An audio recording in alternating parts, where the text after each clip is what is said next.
마가복음 10장의 이야기를 이제 오늘에 걸치면 3번에 걸쳐서 또 다음 주에 4번에 걸쳐서 우리 함께 살펴보고자 합니다. 이 예수님께서 마가복음에서 가장 중요하게 생각하시는 예수님의 이야기 중에서 가장 중요한 이야기는 마가복음의 8장과 9장과 10장에 기록되어 있습니다. 예수님이 어떤 사역을 하실 것인지 우리에게 알려주시고 있는 것입니다. 8장 31절과 9장 31절 그리고 오늘 본문의 앞에 있는 10장 33절과 34절의 말씀이 바로 그 예수님께서 예루살렘에 올라가시면서 어떤 일을 하실 것인지 3번에 걸쳐서 우리에게 알려주십니다. 그런데 이 이야기에서 제자들은 그 말씀을 들을 때마다 그 오해하는 정도가 더 심각해지고 있습니다. 예수님이 십자가에서 돌아가실 때까지 제자들은 오해하고 있습니다. 오해하면서 끝나는 이야기가 마가복음의 이야기입니다. 오늘 말씀 속에서 보시면 35절과 37절 말씀에서 그들이 예수님에 대한 기대가 어떤 것인지 잘 드러나 있습니다. 그 중에서 세베대의 아들 야고보와 요한은 예수님께서 처음부터 불러신 그 베드로와 함께 불렀던 제자입니다. 그들은 형제입니다. 그들은 굉장히 부자였습니다. 그들에겐 배도 있고 종도 있고 그리고 아버지도 있었는데 그 잘 사는 집의 아들들이었습니다. 그래서 그런지 그들은 권력에 대한 굉장한 욕심이 있었던 것 같습니다. 원래 풍족하게 살았던 집 자식들이 아주 당당하게 자신들의 권리를 요구하는 경우가 많이 있습니다. 오늘 어떻게 말하고 있습니까? 선생님, 우리가 무엇을 구하든지 우리가 구하는 바를 우리에게 하여 주십시오. 그렇게 말합니다. 우리 이 말씀을 들을 때에 마가복음 6장에서 그 헤롯이 벌였던 그 잔치 자리를 기억하게 됩니다. 그 헤롯 안티파스가 그 자기 동생의 부인 헤로디아를 아내로 맞았습니다. 굉장히 불의한 일을 행한 것이지요. 거기에 대해서 세례 요한이 비판하자 세례 요한을 감옥에 가두었습니다. 그런데 그때 헤롯의 생일 잔치가 벌어지게 됩니다. 온 지역에서 사람들을 다 불러 모았습니다. 그때 헤로디아의 딸이 춤을 춥니다.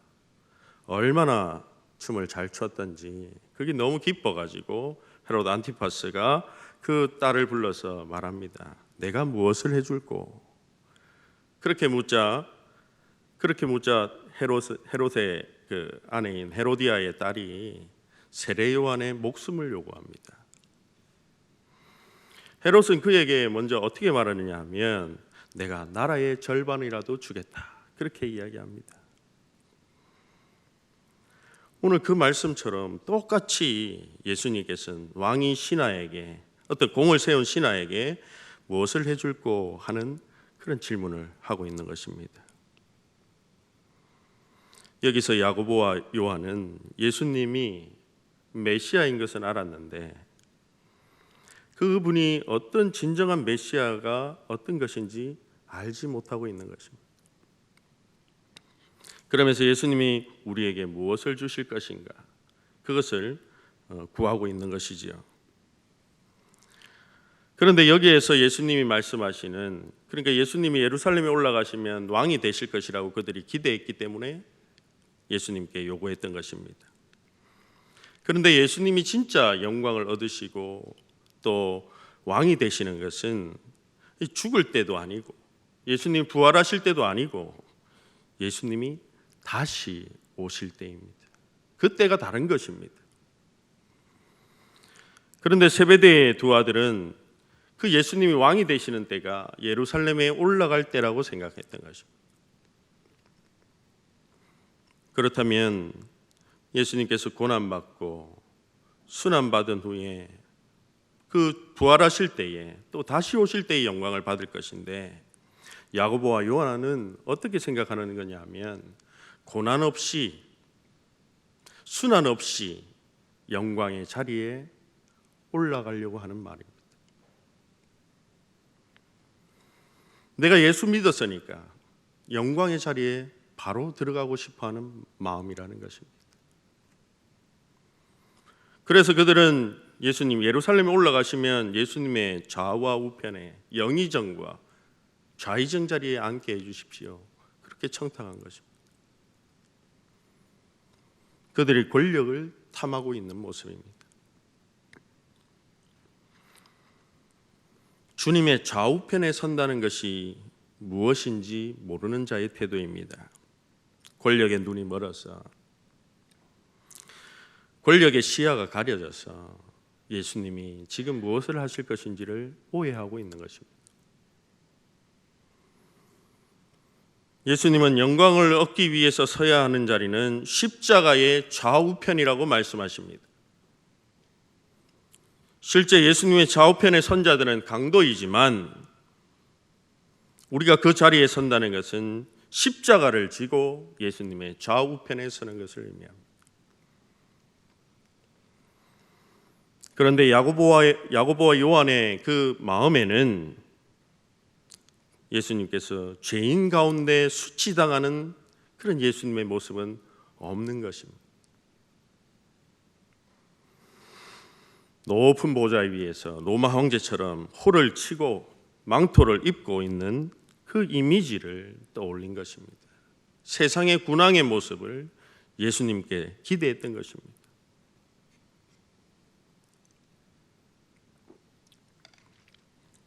그래서 예수님 말씀하십니다. 38절 말씀. 그런데 너희가 구하는 것을 알지 못한다. 그렇게 말합니다. 아니, 너희들이 진짜 원하는 것이 지금 무엇을 원하는지 알지 못한다. 오해하고 있다. 그렇게 말합니다. 그러면서 예수님 말씀하십니다. 내가 마시는 잔을 너희가 마실 수 있느냐? 내가 받는 세례를 너희가 받을 수 있느냐? 여기서 잔과 세례라는 것은 하나님의 심판을 대신 받아서 예수님이 죽는 그 죽음을 의미하는 것입니다. 지금 주님이 예루살렘으로 가는 것은 죽으러 가는 것인데 그들은 영광을 얻는 것으로 착각하고 있는 것입니다. 지금 그들은 그 길을, 자기 희생의 길을 오해하고 있다는 것입니다. 그런데 예수님께서는 너희가 그 상태로 멈추는 것이 아니라 39절에서 예수님이 예언을 하십니다. 예수께서 이러시되 너희는 내가 마시는 잔을 마실 것이고 내가 받는 세례를 받을 것이다. 그렇게 말합니다. 그런데 예수님이 고난받고 죽으신 십자가 앞에서 제자들 모두는 실패하고 끝이 납니다. 수제자인 베드로도 여종한테 신문 받을 때에 3번이나 주님을 부인합니다. 그런데 그들이 부활절 이후에 빈 무덤에서 예수님이 부활하셨다는 사실을 알고 그들이 사도행전 2장에서 오순절날 성령을 받은 후에 그들은 회복되었습니다.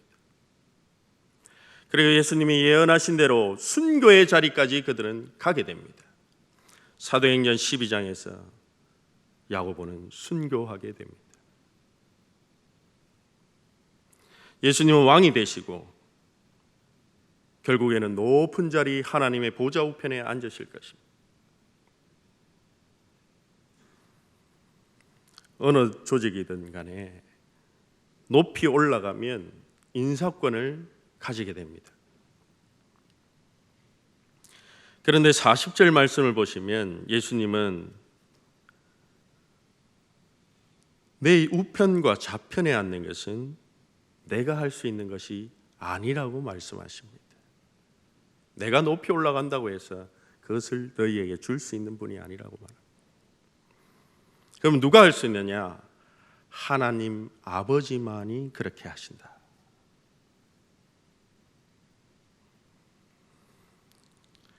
이 제자들과 무리들이 원하는 방식이 어디에 나타나 있느냐면 오늘 말씀 42절에 나와 있습니다.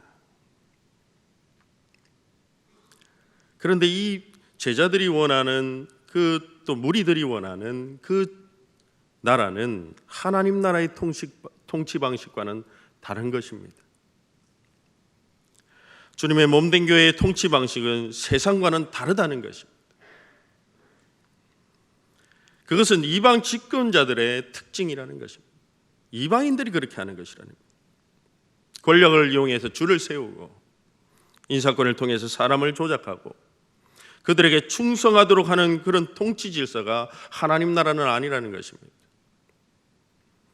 하나님 나라는 이 세상 세속적인 관점에서 절대 권력자가 모든 것을 휘두르고 자신의 좌와 우편에 앉히고 사람들을 두렵게 해서 마음대로 하는 왕이 아니라는 것입니다.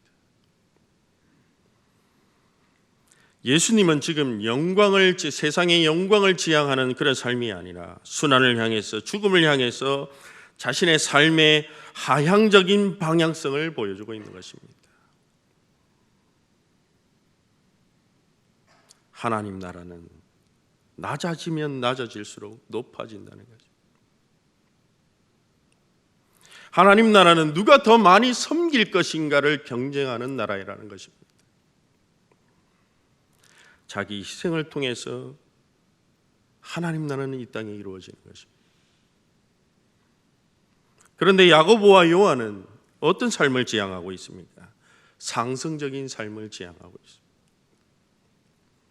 성공과 출세, 권력과 영광을 지향하는 예수님 덕을 봐서 예수님 덕에 나도 덕 보고 출세하고 싶다는 것입니다.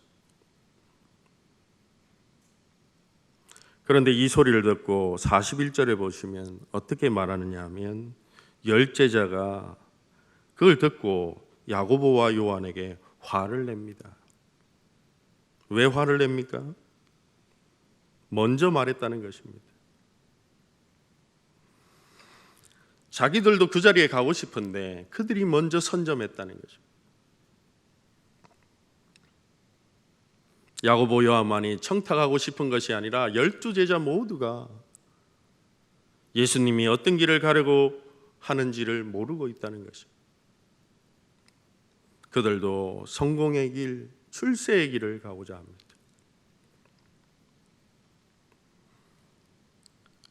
우리가 예수님을 믿고 따르는 것이 우리는 그 길을 알고 있습니까? 우리가 배부르고 성공하고 출세할 그것에 마음이 가 있지만 예수님의 관심은 그런 것이 아닙니다. 43절과 45절까지 세 절의 말씀은 제자들의 생각과 우리의 생각을 고쳐주고 있습니다. 너희가 어떻게 하나님의 자녀로서 제자로서 생각하고 어떻게 삶을 살아야 하는지를 우리에게 알려주십니다. 42절은 세상의 나라를 잘 보여주고 있습니다. 세상의 나라는 어떤 것이냐? 예수께서 불러다가 이러시되 이방인의 집권자들이 그들을 임의로 주관하고 그 고관들이 그들에게 권세를 부리는 줄을 너희가 알거니와. 이방의 나라는 이렇다는 것입니다. 그것과 대조해서 43절과 45절에서 하나님 나라의 통치가 어떤 것인지 말씀하십니다. 하나님 통치 가운데 있는 사회, 이 세상의 질서를 따르지 않는 교회의 질서, 하나님 나라를 지향하는 제자 공동체, 이 교회는 어떠해야 하는지를 알려주고 있는 것입니다.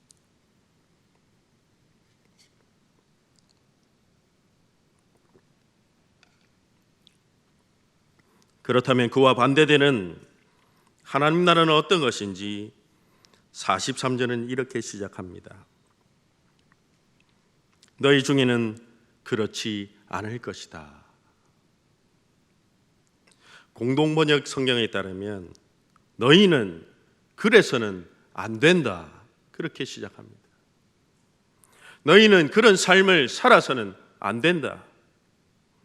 교회와 세상이 구별되고 질적으로 다르다는 것입니다. 체제가 다르고 질서가 다르고 생각이 다르고 십자가의 반석 위에서 우리 교회는 서 있다는 것입니다. 예수 그리스도의 언약의 피 위에 우리가 서 있다는 것입니다. 하나님의 말씀 위에 우리가 서 있다는 것입니다. 삶의 목적과 방향이 다르다는 것입니다. 그러므로 우리는 42절이 말하는 왕과 45절이 말하는 왕을 똑똑하게 바라봐야 합니다. 우리가 섬기는 왕이 누구인지, 이 세상의 나라와 하나님 나라가 어떻게 질적으로 차이가 있는지를 발견해야 되는 것입니다.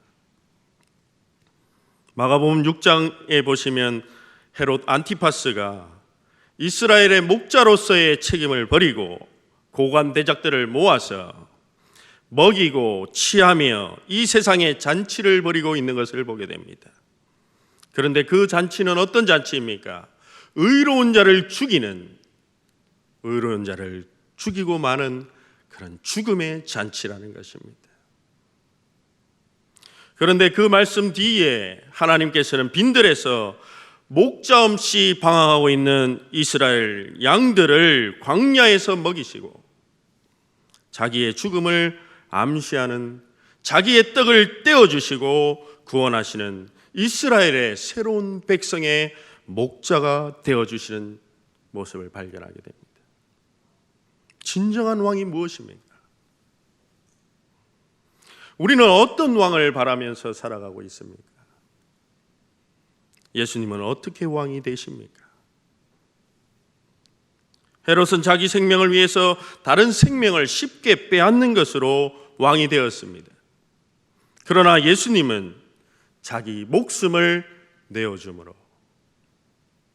자기 몸을 부셔서 그 떡을 떼어주심으로 다른 사람을 살리는 하나님 나라의 통치 방식이 어떤 것인지를 알려주시고 그런 왕이 몸소 되시는 것입니다.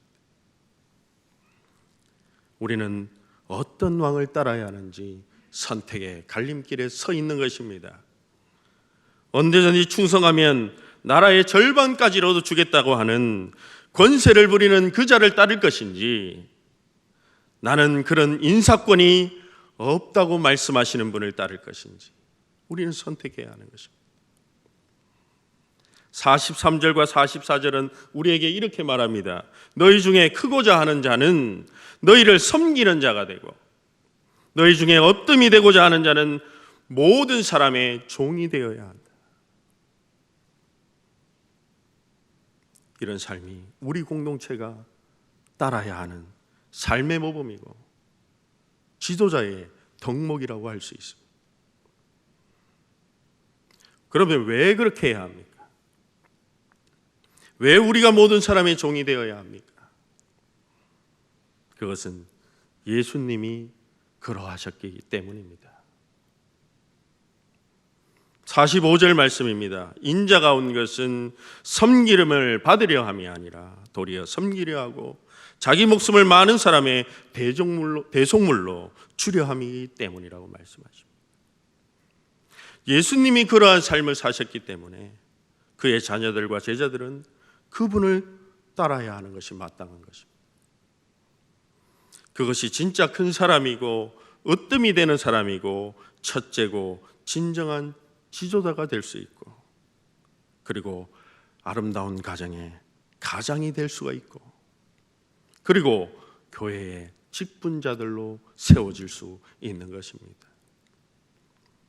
인자가 온 것은 예수님이 이 땅에 오신 목적을 섬김을 받으려는 하는 사람이 아니라, 헤롯과 같은 사람이 아니라, 빌라도와 같은 사람이 아니라 대속물로 주려고 함이라고 우리에게 말씀하십니다.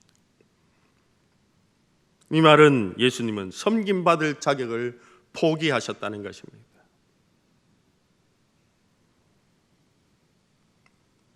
그런데 야고보와 요한은 섬김받고 존경받으려고 합니다. 야고보와 요한뿐만 아니라 제자들은 로마 제국을 물리치고 예수님이 메시아로 즉위하면 내가 한 자리 차지할 것을 기대합니다. 다윗과 같이 강한 군사력을 가지고 그렇게 정복하는 메시아를 기대합니다. 그런데 봤더니 예수님은 나약하고 힘이 없고 희생당하고 자기 목숨을 내어주심으로 많은 사람을 구원하시고자 합니다. 자신이 속전으로 대속물로 자신을 죽여야, 그 이후에야 하나님께서 자기를 높이시고 부활하시고 그 영광을 얻어서 다시 이 땅에 오심으로 이 땅에 완전한 회복을 이루실 것을 제자들은 이해하지 못하고 있습니다. 우리 주님은 죽었고 부활하셨습니다. 그리고 우리는 이 다시 오시겠다고 하는 그 약속의 길 위에 우리가 서 있습니다. 그 길은 여전히 제자들이 가야 하는 길이고 우리도 여전히 걸어가야 하는 길입니다. 그 길은 어떤 길입니까? 주님의 십자가에 동참하는 길입니다. 주님은 이 길을 시작하시면서 누구든지 나를 따라오려거든 자기를 부인하고 자기 십자가를 지고 따라야 한다고 말씀하십니다. 그리고 누구든지 자기 목숨을 구원하고자 하면 잃을 것이요, 누구든지 나와 복음을 위하여 자기 목숨을 잃으면 구원하리라 우리에게 약속하십니다. 이 길을 따르는 것은 무엇입니까? 예수와 복음을 위해 사는 일입니다. 예수님과 복음을 위해 사는 것은 내가 사는 것이 아닙니다. 내 영광을 얻으려고 하고 내 성공을 위해 사는 삶이 아니라 내가 잘 되려고 하는 삶이 아닙니다. 하나님 나라를 위해 산다는 것은 우리가 자기 삶을 일부를 교회를 위해서, 하나님 나라를 위해서 아르바이트 하는 것이 아닙니다. 시간을 좀 내고 헌금을 좀 드린다고 해서 되는 것이 아니라 내 인생의 목적을, 내 인생의 전체를 내어 드릴 때에 자기 생명을 얻는 그런 것입니다. 그리고 그렇게 살 때에 많은 사람을 살리게 될 것이라고 우리에게 말씀하십니다.